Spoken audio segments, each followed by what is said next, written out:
እንዴት ነህ ጓደኛዬ? ምን ነው የደካከመ ትመስላለህ? ሰላም አይደለህም እንዴ? ምን እባክህ፣ ዛሬ ግብር ለመክፈል ገቢዎች ሄጄ ስንት ሰዓት ተሰልፌ ተራ ሳይደርሰኝ ለነገ ተብሎ ይኸው ተመልሼ መጣሁ። ይሄማ ቀላል ነው። መፍትሄው እኮ ተገኝቷል። ምን አይነት መፍትሄ? ይኸውልህ ብርሃን ባንክ ብርሃን ኢታክስ የተሰኘ አገልግሎት ጀምሯል። ይህ አገልግሎት ከገቢዎች ሚኒስቴር ጋር በመተባበር የሚሰጥ አገልግሎት ስለሆነ የግብርህን የገቢዎች ሰነድ ቁጥር በመያዝ ከዚያ የብርሃን ባንክ ደንበኛ ከሆንክ ከፈለግ በሞባይል ባንክ አገልግሎት አሊያም በብርሃን ኢንተርኔት ባንክ አገልግሎት ግብርህን መክፈል ትችላለህ። የባንኩ ደንበኛ ካልሆንክ ደግሞ ወደ ቀረበ የብርሃን ባንክ ቅርንጫፍ ሄደህ ግብርህን መክፈል ነው። ዋው! ይሄማ ትልቅ የምስራች ነው። ቀኔን ነው ያበራኸው። አዎ፣ በብርሃን ባንክ ኢታክስ የግብር ክፍያ አገልግሎት ከረጃጅም ሰልፍ ድነው በፈለጉት ሰዓት በማንኛውም ቦታ ሆነው ግብርዎን መክፈል ይችላሉ። ብርሃን ኢታክስ ፈጣን የግብር መክፈያ አማራጭ። ብርሃን ባንክ እንደ ስማችን ብርሃን ነው ስራችን። ተመልሰናል አድማጮቻችን። ኤፍኤም 95.1 ላይ ነው የምትገኙት። ፕሮግራሙ ፉትቦል ካፌ ነው። የሪያል ማድሪድን ጉዳይ እንመልከት። ሻቢ አሎንሶ ሊያሰናበት የሚችልበት እድል እንዳለ እየተገለጸ ይገኛል። በተለይ ደግሞ በሻምፒየንስ ሊግ 6ኛ ዙር ነገ ምሽት በሪያል ማድሪድ በማንቸስተር ሲቲ የሚሸነፍ ከሆነ እንግዲህ ይሄ በፍጥነት ሊሆን እንደሚችል የተዘገበ ነውና ይህንን ጉዳይ እናንሳው። መልበሻ ክፍሉን ለምን መቆጣጠር ቸገረ የሚለውን ጉዳይ እናንሳ። ምክንያቱም ዋናው ችግር እሱ ይመስላል አይደል? ከውጤቱ በላይ ልክ ነው። እንግዲህ የነገውን ጨዋታ አንዳንድ የስፔን ብዙሃን መገናኛዎችን ምናምን ከሆነ ነገ ከማንቸስተር ሲቲ ጋር የቻምፒየንስ ሊግ ጨዋታውን ያደርጋል ሪያል ማድሪድ እና ከተሸነፈ በሳንቲያጎ ቤርናቤው ቻምፒየንስ ሊግ ለሪያል ማድሪድ ምን ማለት እንደሆነ እናውቃለን። አሰልጣኝ አሎንሶ ሊሰናበት ይችላል የሚሉ እንደ ማርካ አይነት ጋዜጦች ናቸው እንዲህ አይነት ዘገባዎችን እያወጡ ያሉት። ትናንትና ጥቂት ከቪጎ ጨዋታ በኋላ ስለነበረው ሁኔታ ለማንሳት ሞክረን ነበር ግን ነገሩ የከፋ ሳይሆን አይቀርም እና የአሎንሶ ስራውን አደጋ ውስጥ ነው። የነገው ጨዋታ ይወስነው አይወስነው አይታወቅም። ግን ከጨዋታው በኋላ እሁድ ማታ የሪያል ማድሪድ ሹማምንት ተሰብስበው ተነጋግረዋል ተብሏል። ዘግይተው የአሎንሶን ሁኔታ እንዴት እናደርገው የሚለውን በተመለከተ ማለት ነው። እና አንደኛው ችግር ያው ምሳ እንዳነሳሹ ውጤት ነው። ካለፉት 5 ጨዋታዎች አንድ ጨዋታ ብቻ ነው ያሸነፈው። የ9 ነጥብ ስዊንግ ተፈጥሯል። ከኤል ክላሲኮ በኋላ በ5 ነጥብ ይመራ ነበር።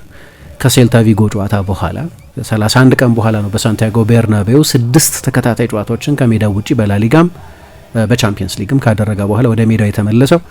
እዛ ጨዋታ ላይ የታየው ውጤቱ መጥፎ ነው፣ ግልጽ ነው። ግን በፐርፎርማንስም በተለይ 11 ለ11 በነበሩበት ጊዜ በጣም መጥፎ ነው እና የብዙ ሰዎች ብዙ የሚቀጥል አይመስለንም ነው የሚሉት። ስለ አማራጮች መወራት ጀምሯል። ዚነዲን ዚዳንን መልሶ የማምጣት የርገን ክሎፕን ለመቅጠር መፈለግ ካልሆነ ደግሞ አልቫሮ አርቤሎዋን የሪያል ማድሪድን ወጣት ቡድን ከራውል ጎንዛሌዝ በኋላ ተረክቦ እያሰለጠነ ያለውንና ግን በማድሪድ ሌሎች የእድሜ እርከን ቡድኖችን ያሰለጠነውን ትልቅ ተስፋ አለው የሚባለውን አልቫሮ አርቤሎዋን አሰልጣኝ አድርጎ መቅጠር ነው። የዚዳን አስቸጋሪ ይመስለኛል። ዚዳን የፈረንሳይ ብሔራዊ ቡድን ኃላፊነትን እየጠበቀ እንደሆነ ስለምናውቅ አይታወቅም። ዚዳን ብዙ ሰርፕራይዝ ያረጋል። ብዙ ጊዜ ከፈረንሳይ ብሔራዊ ቡድን ራሱን ሲያገል ወደ ፈረንሳይ ብሔራዊ ቡድን ሲመለስ በተጫዋችነቱ ማለት ነው።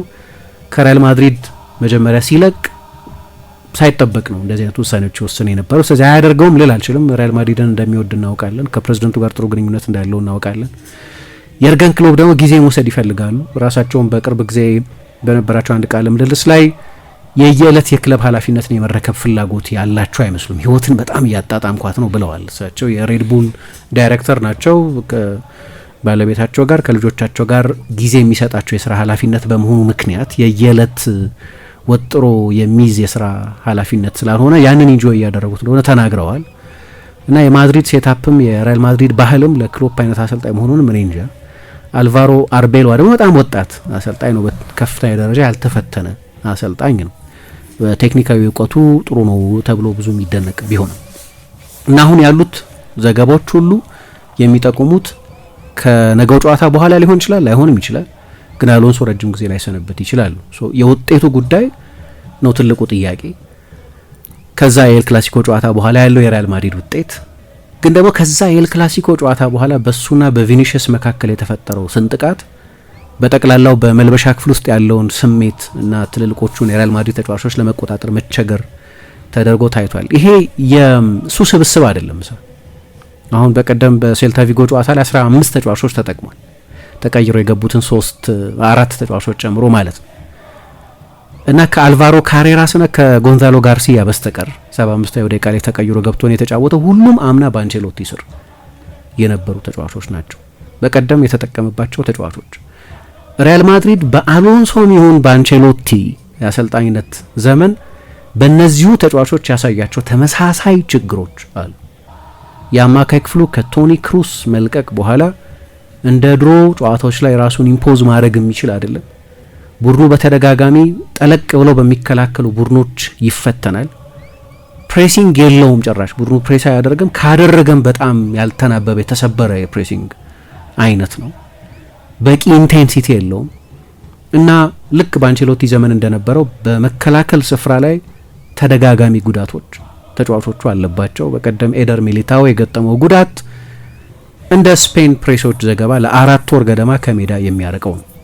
ግን በማኔጅመንት ከአሎንሶ ወደ አንቸሎቲ ከአንቸሎቲ ወደ አሎንሶ መሸጋገር ማለት ትልቅ የአይዲዮሎጂ ለውጥ ማድረግ ማለትም ነው። ግን የእሳቸውን የማኔጅመንት አይነት እኔ ጭራሽ ታክቲካዊ ስራ የለውም የሚል ዲስሚሲቭ የሆነ አቀራረብን አልስማማበትም። ግን በጣም ስኬታማ የሆኑበት ምክንያት ይሄ እነሱ ሰክሰስፉል ፓተርናሊዝም የሚሉታል፣ ልክ እንደ አባት የመያዝ እሳቸው እንዲያውም ሰሞኑን በሰጡት ቃለ ምልልስ ላይ እንደ ሪያል ማድሪድ የመልበሻ ክፍል አስቸጋሪ የመልበሻ ክፍል አሰልጠኝ አላውቅም ብለዋል። ሰሞኑን በጣም አስቸጋሪ የመልበሻ ክፍል ይሄኛውን ትውልድ ብቻ ማለት አይመስለኝም፣ ማለታቸው ብቻ አይመስለኝም፣ የማድሪድ ባህል ማለታቸው አይመስለኝም። የማድሪድ መልበሻ ክፍል ሁል ጊዜ እንደዛ ነው የሚባለው፣ ሁሌ ስታሮች ስላሉት ማለት ነው፣ ሁሌ የዓለም ምርጥ ተጫዋቾች የሚሰባሰቡበት ስለሆነ ማለት ነው። ይሄ ደግሞ ለ70 ዓመት የቆየ ነው።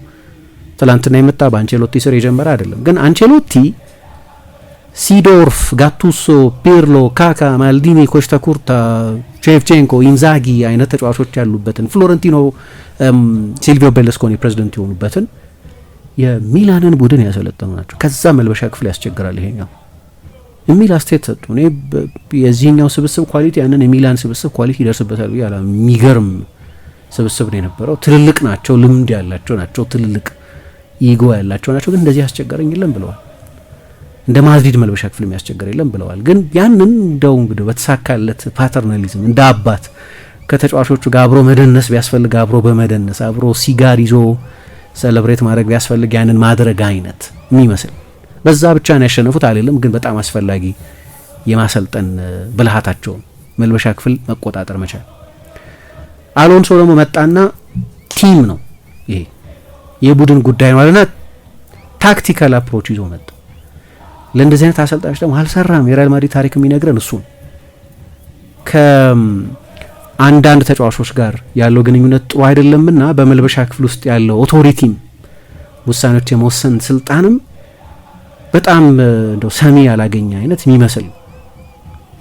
አሁን ከጓርዲዮላ ማንቸስተር ሲቲ ጋር ይጫወታል። እኔ ለምሳሌ ሻቢ አሎንሶ ለምን አይነት ፕሮጀክት ይሆናል ብለሽ በተጠይቂኝ ከጓርዲዮላ በኋላ ላለ የማንቸስተር ሲቲ አይነት ፕሮጀክት ይሆናል። እዛ አሰልጣኙ ነው ስታሩ አሉ ስታሮች፣ ግን ማንም የፔፕ ኦቶሪቲ ላይ ቀን አይልም። ደብሮይነን ቢያስወጣው የሲቲ ሌጀንድ ነው፣ ለ10 ዓመት ሌጀንድ መሆኑን አሳይቷል። ቅር ይለዋል ደብሮይነ ኦፍ ኮርስ ሊነጫነጭ ይችላል ምናምን፣ ማንም ግን ኦቶሪቲውን አይገፋው። የሚቀጥለው ጨዋታ ላይ ሊያስቀምጠው ይችላል፣ ሊያሰልፈው ይችላል። እዛ ስታሩ አሰልጣኙ ነው። አንዴ ኡናይ ኤመሪ ትዝ ይለኛል፣ በጣም ቆንጆ ኢንተርቪው ነበራቸው ከሌኪፕ ጋር የፓሪስ ሳን ጀርመን አሰልጣኝ እያሉ ወይም እንደለቀቁ አካባቢ። የየክለቡ ካልቸር ይለያያል። አንዳንዱ ክለብ ውስጥ አለቃው ተጫዋቹ የሚሆንበት ጊዜ አለ። አንዳንዱ ውስጥ አለቃው ፕሬዚደንቱ ይሆናል። አንዳንዱ ውስጥ አለቃው አሰልጣኙ ይሆናል ይላሉ። ሪያል ማድሪድ ውስጥ አለቆቹ ተጫዋቾቹና ፕሬዚደንቱ ናቸው። የማድሪድ ካልቸር እሱ ነው። ጥሩም ሆነ መጥፎ፣ ጥሩ ነው ደግሞ ማለት ተሳክቶለታል። ከውጤት አንጻር ከሆነ የምታየው ነገሩ ደግሞ ችግር አለበት። ለምሳሌ ነገ ማንቸስተር ሲቲን ሲገጥም ሚሊታኦ የለም፣ ካማቪንጋ አይኖርም፣ ትሬንት አሌክዛንደር አርኖልድ እንደገና ሁለተኛ ጉዳት ገጥሞታል። 2 ወር ከሜዳ ይርቃል በትንሹ። ካርቫሃል የለም፣ ሜንዲ የለም፣ አላባ የለም፣ እምባፔም ጣቱ ተሰብሯል። ጨዋታው ላይ ይሰለፋል ተብሎ ይጠበቃል፣ ግን እሱም ጣቱ ላይ ስብራት ገጥሞታል። እና የማድሪድ ሰዎች አሁን የሪያል ማድሪድ አዝማሚያ ጥሩ ስላልሆነ በአሎንሶ ስር ብለው ነው እንግዲህ የመከሩት። አልጣማቸውም ሁኔታው። ለጊዜው በኃላፊነት ውስጥ መቆየቱ ግልጽ ነው። ምናልባት ከነገውም ጨዋታ በኋላ ውጤቱ ምንም ቢሆን ሊቆይም ይችላል፣ ኮንክሉሲቭ አይደለም። ግን ስለሱ እንደዚህ አይነት ስብሰባ ተደረገ ማለት አሁን ያለበት ሁኔታ በጣም የተዳከመ ነው ማለት ነው። ዴሊኬት ሁኔታ ላይ ነው ያለው ማለት ነው።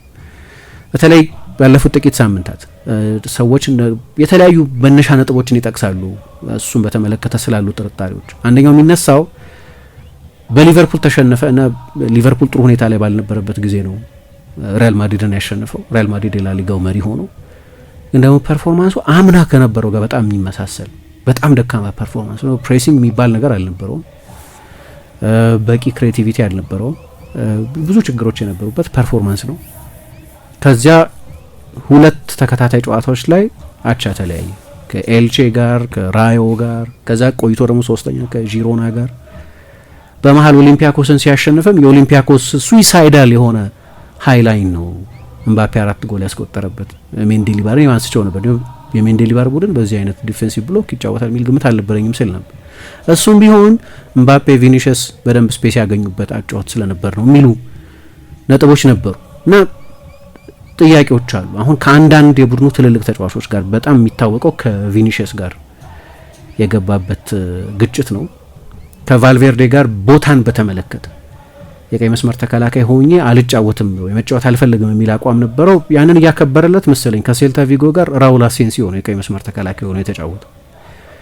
በአንቸሎቲ ስር አሰልጣኝ አንቸሎቲ ራሳቸው 7 ቦታ የሚጫወት ተጫዋች የሚሉት አይነት በሁሉም ቦታ በፈቃደኝነት ቦታ አይደለም እያለ ግን በፈቃደኝነት የሚጫወት ነው። የውድድር ዘመኑ እንደተጀመረ ነው ከዚህ በኋላ የቀይ መስመር ተከላካይ ሆኜ መጫወት አልፈልግም፣ ባለፉት ዓመታት ስባክን ነበር የሚል አስተያየት የሰጠው። ከዛ ደግሞ ቤሊንጋምንም በተመለከተ ቤሊንጋም ዘግይቶ ነው የጀመረው፣ ግን ከቤሊንጋም ጋር ያላቸው ግንኙነትም በጥርጣሬ የተሞላ ነው የሚል አስተያየት ይሰጣሉ። እና እሱ ወደ አቴንስ ከመሄዳቸው በፊት ኦሊምፒያኮስን ከመግጠማቸው በፊት በነበረ ፕሬስ ኮንፈረንሱ ላይ ሲናገር በጣም አዎንታዊ እና የተዋጣላቸው የመተማመን ቶኔሽን ያለበት ሰዓታት የወሰደ ስብሰባ ከተጫዋቾቹ ጋር ነበረኝ የሚል አስተያየት ሰጥቷል። አሁን በመልበሻ ክፍል ውስጥ አሎንሶ እንደምታውቂው በጣም ኢንተርቬንሽኒስት አሰልጣኝ ነው፣ የጓርዲዮላ ታይፕ አሰልጣኝ ነው። ለምሳሌ እኔ ብትጠይቂኝ ጓርዲዮላ መቼም ሪያል ማድሪድን አያሰለጥንም፣ ለምን እንደማያሰለጥን እናውቃለን። ጓርዲዮላ ለሪያል ማድሪድ አይሆንም በእኔ እምነት። ጓርዲዮላ ከሄደ ውሳኔዎቹ እንዲከበሩለት ይፈልጋል። በሲቲ ለምሳሌ ደብሮይንን የሚያክል ተጫዋች ተጠባባቂ ወንበር ላይ ቢያደርግ፣ አጉዌሮን ተጠባባቂ ወንበር ላይ ቢያደርግ ጠርቶ ለዚህ ነው እሺ ተጠባባቂ ያደረኩ ብሎ ኤክስፕሌን ያደርግ። የማደርገው ፎር ዘ ጉድ ኦፍ ዘ ቲም ነው። ማንም ተጫዋች ላይ የተለየ አጀንዳ የለኝም። ስታፍ አለኝ፣ አናላይዝ እናደርጋለን። የማስቀምጠው ለቡድኑ ጥቅም ስል ነው ያንን ተጫዋች። ይህንን ማወቅ አለበት እንጂ የሄድኩ አላባብለውም፣ አልነግረውም። ተጫዋቹ በቃ ለቡድኑ ጥሩ ስንል መጫወት ይፈልጋል ሁሉም ተጫዋች፣ ግን ማጫወት የሚችለው 11ዱን ተጫዋች ነው። ይህንን መረዳት አለበት ፕሮፌሽናል ከሆነ ሌሎቹን የሚያከብር ከሆነ ብሎ ነው የሚያምኑ። ማድሪድ ውስጥ እንደዚህ ማድረግ አትችልም፣ አስቸጋሪ ነው። ተጫዋቹን ማሳመን አለብሽ መጀመሪያ። ስለዚህ ለኢንተርቬንሽኒስት አሰልጣኝ የሚሆን አይደለም ሪያል ማድሪድ። አሁን የሚገርም ነው። ከዛ የኤል ክላሲኮ ጨዋታ በኋላ ከቪኒሽስ ጋር ያለውን ሁኔታ ካየሽ ቀይሮ የሚያስወጣው ውጤቱ ድንገት አስተማማኝ ከሆነ አለ አይደል፣ እርግጠኛ ከሆነ አሁን ቀይሮ ያስወጣው ለምሳሌ ማን ነው ፓወር ያለው ማለት ነው። ለምሳሌ እሱ 10 ደቂቃ ሮድሪጎ መጫወት አለበት ብሎ ሊያምን ይችላል። ትልቅ ተጫዋች ነው ሮድሪጎ፣ 10 ደቂቃ መጫወት ይገባዋል ብሎ ሊያምን ይችላል። እና ሮድሪጎን ግራ ቦታ ላይ ነው መጠቀም የሚፈልገው፣ ወይም ለዛ ቦታ የሚፎካከረው ከቪኒሽስ ጋር ነው። ቪኒሽስ የጨዋታውን 80% ወይ 75% ይጫወታል። 10-15% ግን አዲስ ኤነርጂ ያስፈልገናል ብሎ አምኖ ሮድሪጎን ማስገባት የማይቻልበት ሁኔታ ላይ ተደረሰ ማለት ነው። ምክንያቱም የማድሪድ ካልቸር ለስታሮቹ የበለጠ የሚያደላ ነው። መንካት አትችይም የሆነን ስታር ተጫዋች፣ ኢንተርቪን ማድረግ አትችይም የሆነን ስታር ተጫዋች። ይሄ ደግሞ ሌሎች አሰልጣኞች ገጥሞቸው የሚያውቅ ነው። ስለዚህ ምን እያደረገ ነው? ኦቶሪቲውን አሳልፎ እየሰጠ ነው። ቫልቬርዴን እዛ ቦታ ላይ ያጫወተም ነገ ምርጫ ያለው አይመስለኝም ከማጫወት በስተቀር አላቅም። እንደ በቀደሙ ራውል አሴንሲዮን ያስጀምረው እንደሆነ ግን መሀል ላይ ችግር ስላለበት እኔ እንጃ። ግን እሱንም በቃ ተጫዋቹ ያለውን አክብሮ በአማካይ ቦታ እያጫወተው ነው። ቪኒሽስ እንደዛ አይነት ትልቅ ቁጣ አሳየ። ስለዚህ ኦልሞስት ተቀይሮ ያወጣል። ምንም ቢሆን ፐርፎርማንሱ ለምን እንደዛ እንደሆነ አነሳለሁ። ለምን እንደዚህ አይነት ስሜት ሪያል ማድሪድ ውስጥ እንዳለ ግን በማድሪድ ሃይራርኪ ውስጥ ያሉ ሰዎችም ሲጀመርም ቪኒን ተጠባባቂ ማድረግ አልነበረበትም የሚል እምነት አለ።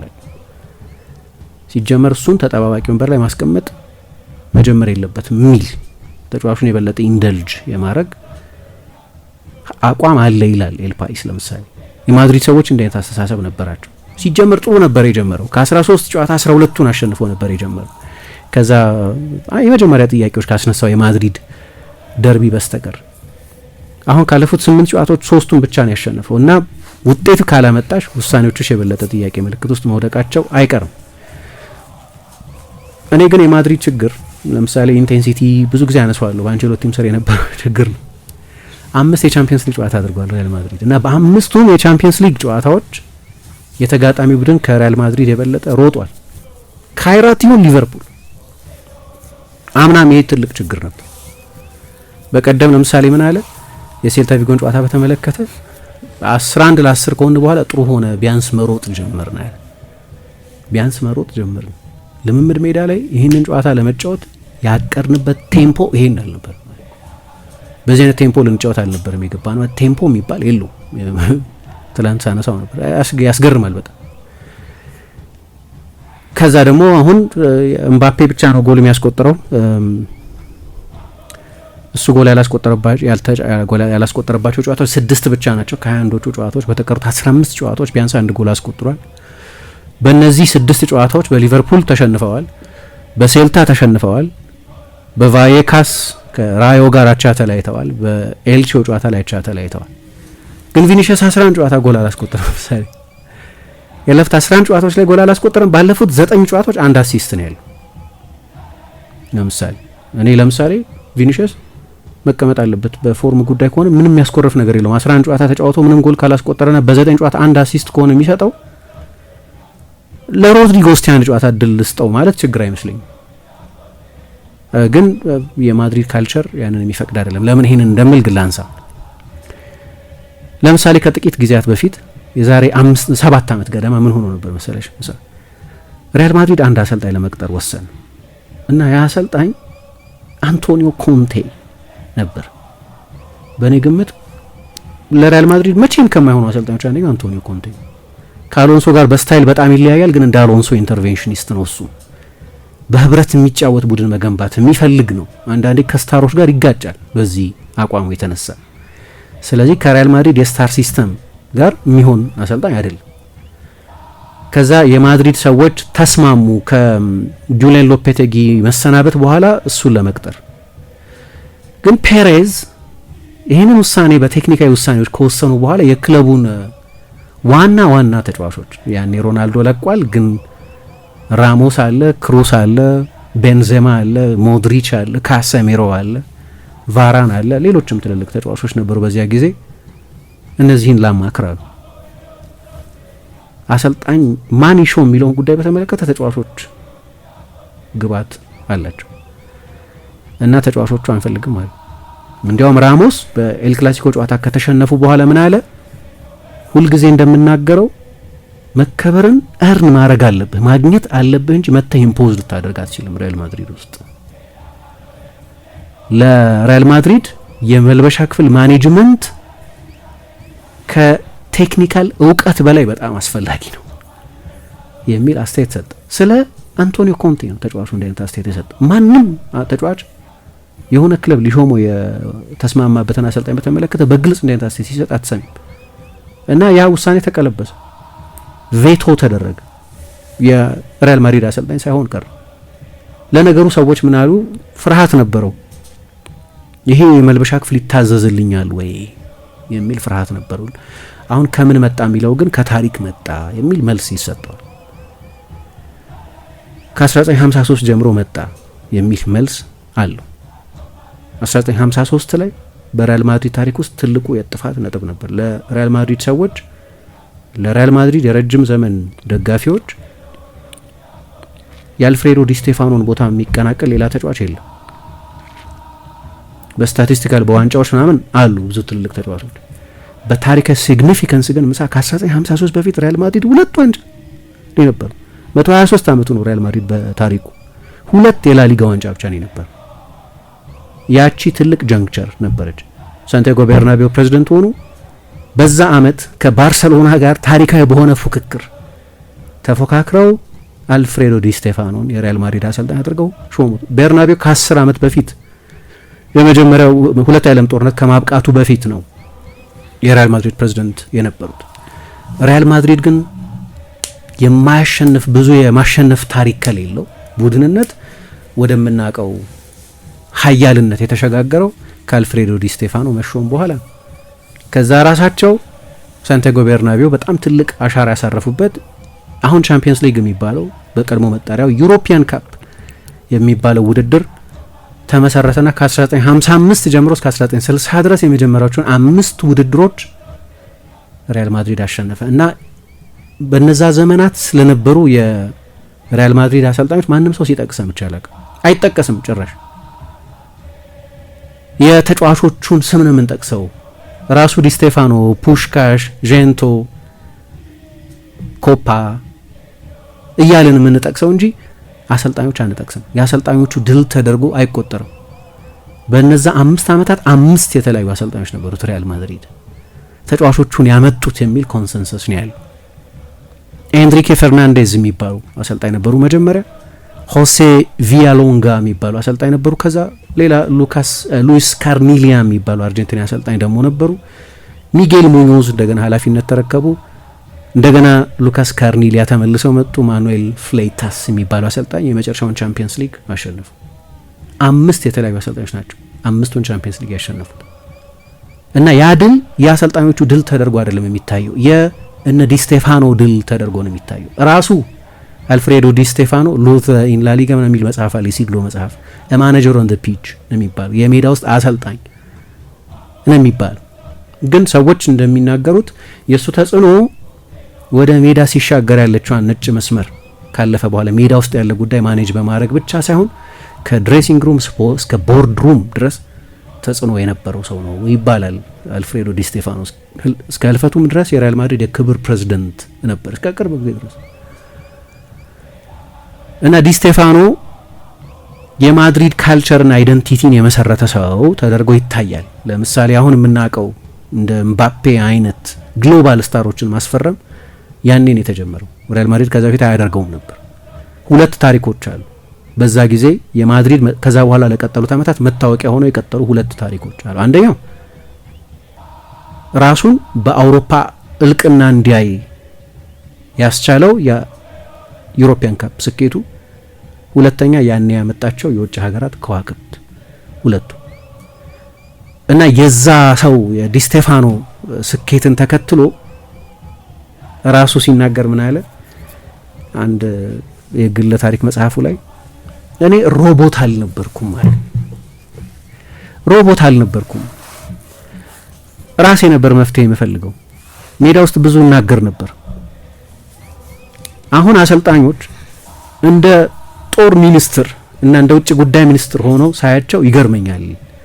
አዛዥ ናዛዥ ሆነው ሳያቸው ይገርመኛል አሰልጣኞች በእግር ኳስ ውስጥ። በእኔ ጊዜ እንደ ሮቦት አሰልጣኝ እንዲሁን እንዲያሁን ሊለኝ አይችልም ነበር። እኔ ነበርኩ አሰልጣኝ፣ እኔ ነበርኩ አለቃ ይላል። የታሪክ ድርሳናት ይህንን ያረጋግጣል። እና ሰዎች ምን ይላሉ? ኦኬ ማድሪድ ብዙ ጊዜ ሲግኒፊካንት ስም ያላቸው አሰልጣኞች ማይቀጥርባቸው ጊዜያት ነበሩ። ለምሳሌ በእኔ ዘመን ማሪያኖ ጋርሲያ ራሞን የሚባለው አሰልጣኝ ቀጥሮ ያውቃል ሪያል ማድሪድ ሊታሰብ፣ ወይም ሆሴ ሎፔስ ካሮ የሚባለው አሰልጣኝ ቀጥሮ ያውቃል።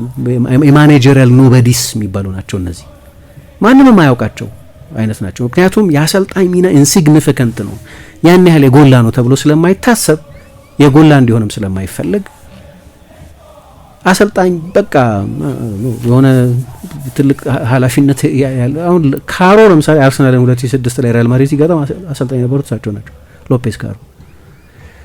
ሌላ ቦታ ምን እንደሰሩ የሚታወቅ ነገር የለም። ትልቅ ስም ያላቸው አሰልጣኝ አይደሉም። ከዲ ስቴፋኖ መምጣት 70 ዓመት በኋላ ሪያል ማድሪድ 46 አሰልጣኞች ሾሟል። ወይም 46 የስልጣን ዘመናት ነበሩ። አንዳንዶቹ 4 ጊዜ ተመላልሰው ያሰለጠኑ፣ አሁን ለምሳሌ ሉዊስ ሞሎሚ የሚባሉ 4 ጊዜ ተመላልሰው ያሰለጠኑ አሉ። ዚዳን 2 ጊዜ ያሰልጥነዋል። አንቼሎቲ 2 ጊዜ ያሰልጥነዋል። ሚጌል ሙኞዝ 2 ጊዜ ያሰልጥነዋል። ስለዚህ ሰዎቹን ሳይሆን ቴኔሩን ነው። 46 የተለያዩ አሰልጣኝነት ዘመናት ነበሩ። ከነዚህ ውስጥ 9 ብቻ ናቸው 9 የሁለት የአሰልጣኝነት ዘመን ነበራቸው። ግን አብዛኞቹ አሰልጣኞች 8ቱ ከ2 ዓመት በላይ አሰልጥነው አያውቁም። ትላንት እንዳነሳሁት ሚጌል ሙኞዝ 14 ዓመት ሪያል ማድሪድን ከ1960 እስከ 1974 ድረስ ያሰለጠኑ አሰልጣኝ ናቸው። የእሳቸውን ዘመን ከቀነስሽ ደግሞ የበለጠ ያንሳል በአሰልጣኞች በኃላፊነት የሚቆዩበት ጊዜ እና ሰዎች ምን ይላሉ? የአውሮፓ በጣም ስኬታማው ግን ማኔጅ ለማድረግ የሚያስቸግረው ለአሰልጣኞች ለቁጥጥር የሚያስቸግረው ይባላል። በሌላ ቦታ ካለ ስራ እርጋታ ጋር ሲነጻጸር በጭራሽ የስራ እርጋታ የለም። ስለዚህ በሪያል ማድሪድ ውስጥ እነዚህ ተጫዋቾች አንድ ሰው መጥቶ ለአልፍሬዶ ዲ ስቴፋኖ ወይ ለክርስቲያኖ ሮናልዶ ወይም ለዚነዲን ዚዳን ለኪሊያን ምባፔ ምን አዲስ ነገር ይነግረዋል? ምን ያላደረጉታል? እነዚህ ተጫዋቾች ባሎንዶር ያሸነፉ፣ የዓለም ዋንጫ ያሸነፉ፣ ዩሮፒያን ካፕ ያሸነፉ፣ የተዋጣላቸው የተሳካላቸው ናቸውና አንድ አሰልጣኝ መጥቶ ለእነዚህ ማን ይነግራል? ምን ይናገራል? ለምሳሌ ቤኔቴዝ መጡና ክርስቲያኖን የቅጣት ምት ስትመታ ቴክኒክን በዚህ በኩል ልታሻሽል ትችል ይሆናል አሉት። ማነህ አንተ ለኔ ቅጣት ምታመታትን የምትነግረኝ ነው ያላቸው። ሉካ ሞድሪችን በውጭ እግሩ የትሪቬላ ፓሶች አሉት። ይሄ ግን ብዙ ጊዜ ይበላሻል እኮ እና ለመልሶ ማጥቃት ያጋልጠናል። ከሚጠቅመው ከስንት ጊዜ አንዴ ነው የሚጠቅመው እና ኖርማል ፓስ ብታረግስ ማነህ አንተ ነው ያላቸው። አሁን እነዚህ ቴክኒካል ፖይንቶች ናቸው። ቴክኒካል ኢንተርቬንሽን የሚባለው እንደዚህ ቴክኒካዊ ጉዳዮች ጣልቃ መግባት ማለት እንዲህ አይነቱ ነገር ነው። ከዛ ያው ከነዚህ ሰዎች ጋር ግንኙነት አልነበራቸውም። የሪያል ማድሪድ ተጫዋች ነበሩ፣ የዴልቦስኬ ምክትል ነበሩ ሪያል ማድሪድ ውስጥ። የማድሪድ ሰው ናቸው፣ ማድሪዲስታ ናቸው ቤኔቴዝ። ይህንን ኃላፊነት መረከብ የሙያ ስኬት ህይወታቸው ትልቁ ስኬት አድርገው ይቆጥሩ የነበሩ ናቸው። ግን 6 ወርም አልቆዩም፣ ዚዳን ተካቸው መጡ። ሌሎችም አሰልጣኞች ሞሪኞ አሸንፈዋል አንዳንድ ዋንጫዎች።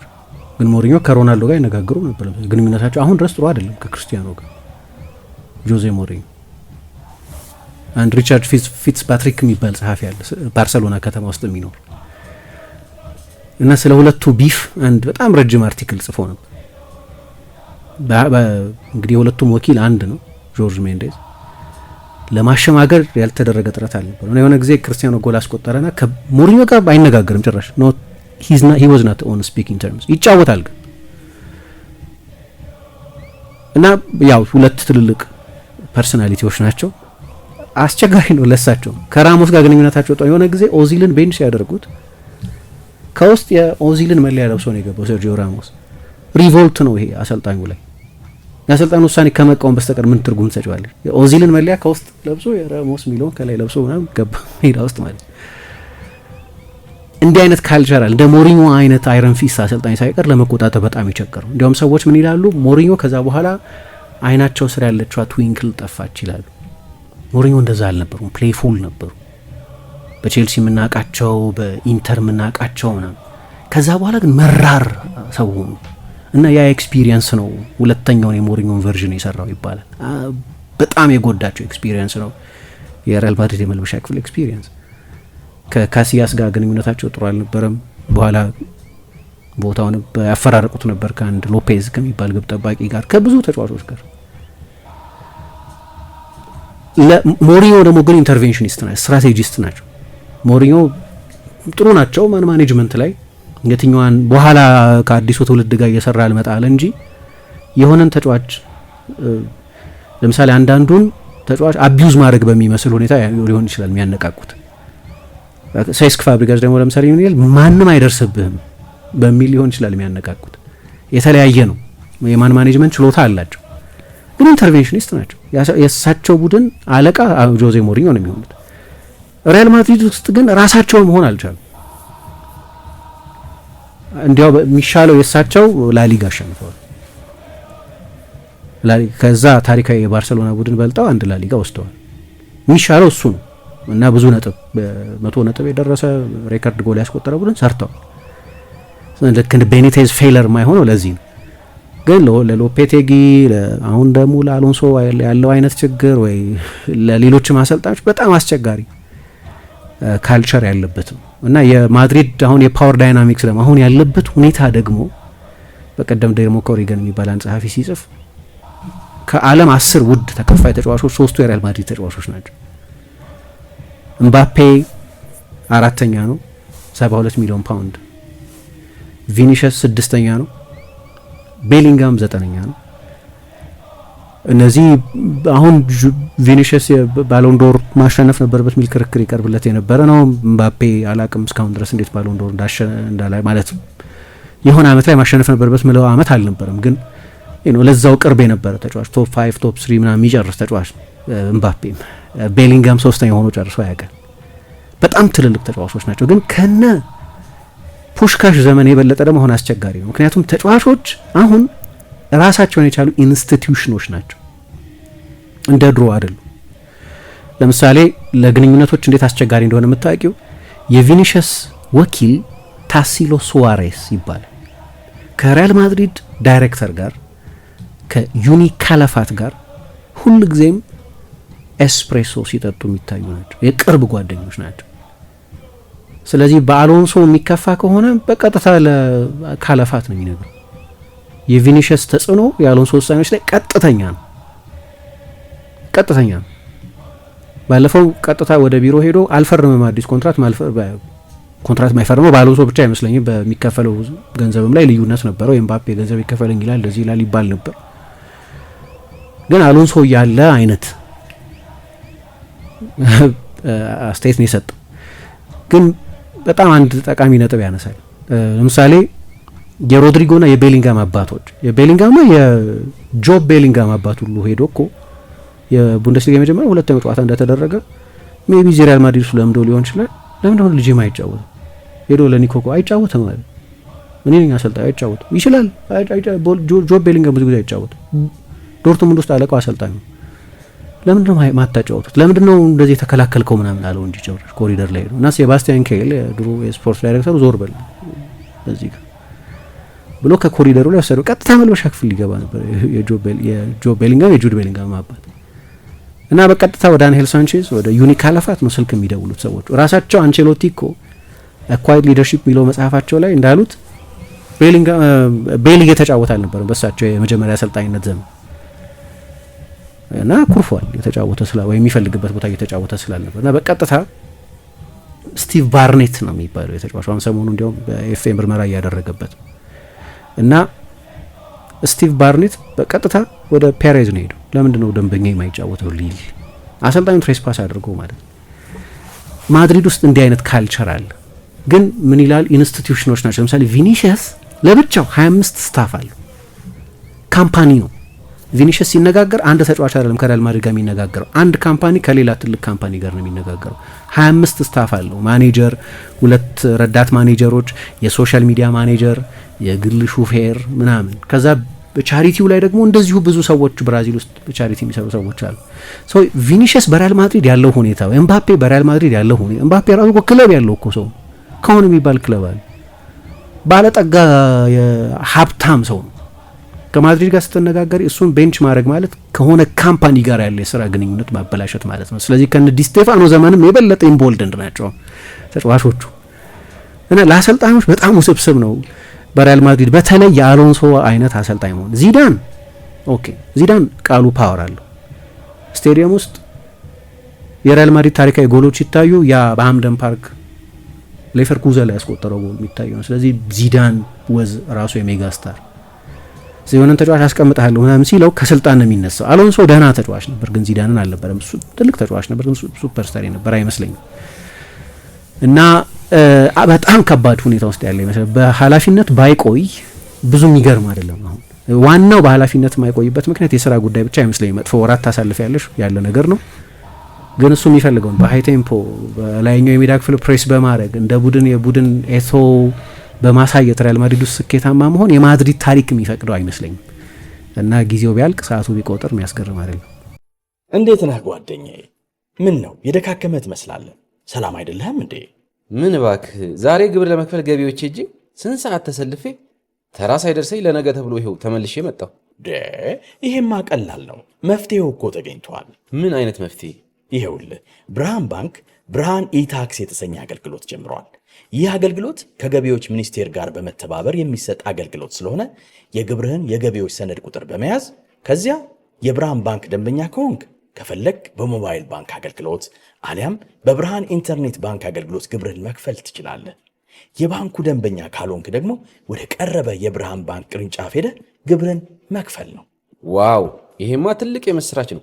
ቀኔን ነው ያበራኸው። አዎ፣ በብርሃን ባንክ ኢታክስ የግብር ክፍያ አገልግሎት ከረጃጅም ሰልፍ ድነው በፈለጉት ሰዓት በማንኛውም ቦታ ሆነው ግብርዎን መክፈል ይችላሉ። ብርሃን ኢታክስ ፈጣን የግብር መክፈያ አማራጭ። ብርሃን ባንክ እንደ ስማችን ብርሃን ነው ስራችን።